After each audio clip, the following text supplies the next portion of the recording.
Okay, it says we're live. I don't have any takers just yet, but I will be sharing everything that I'm doing here on YouTube relatively shortly. Let me mute this so we don't have any echo. Welcome to our first chemistry hangout. Really, I'm just going to demonstrate one thing really quick, and that's how to do the 100 things on the ion bonding that he assigned us on last Saturday. So what I want to do is I'm going to show on here. In fact, let me reorient that. I hope everybody can read this. It may be a little on the fuzzy side, but okay. So as you may, excuse me, as you may be able to see, that's iron 3 carbonate is what I'm going to start with.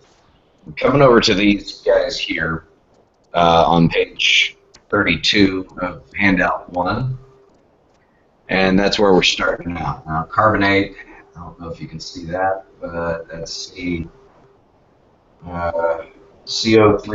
and it's got 2 negative. So I'm going to go over to here and write that out. CO3 with 2 negative.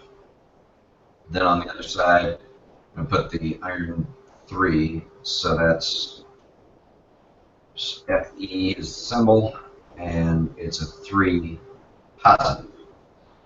So this is a good example of what we were talking about, where you kind of have to have a common denominator in order to make it happen. So what I've got basically, so if I can get this looking any better, so we've got the iron 3 plus and the carbonate, which is 2 minus. So in order to do a reaction, both of these have to cancel each other out, basically. So I need what is essentially a charge of 6 on each side. So in order to get that from the iron, I'm going to need to multiply by 2 to get 6. So 2 Fe with the 3 plus, that should give me 6 plus.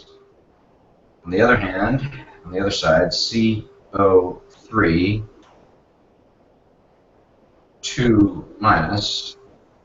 In order to get that, I'm going to have to multiply that by 3 to get the 6 minus. So I got the 3 plus and the 6 minus, or sorry, the 6 plus and the 6 minus. That should balance us out just fine. So in order to complete the operation, I'm going to put Fe,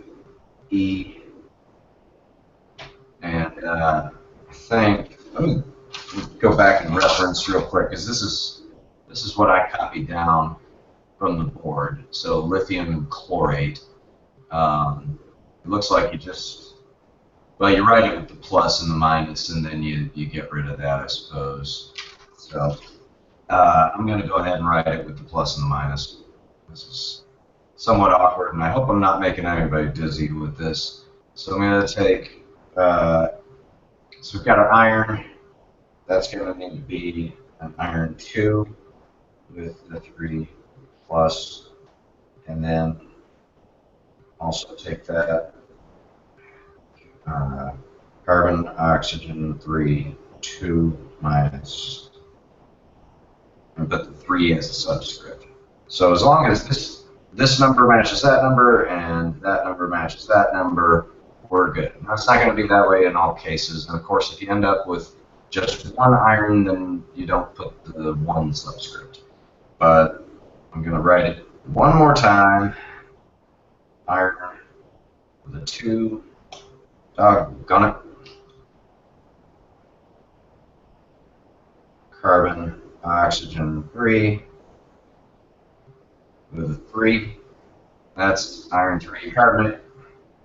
So I'm going to write it down. Iron carb, doggone it again. Iron 3 carbonate. Now,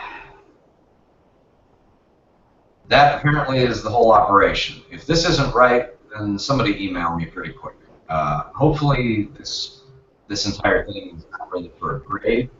Hopefully, it's just to kind of do what the professor was talking about as far as uh, the specific weighing of or specific curving, where if you're really close to a 90 but you've got an 89 and you get a B otherwise, then you show them, hey, I've done all this work, and that might skew grade in your favor. Um, Takeaways, I mean, that's one. I just got to do 99 more. 99 problems, if you will. So thanks for watching. I hope this has been helpful. And like I said, if I screwed anything up, give me some feedback. And I'll see you all on Saturday. Take care.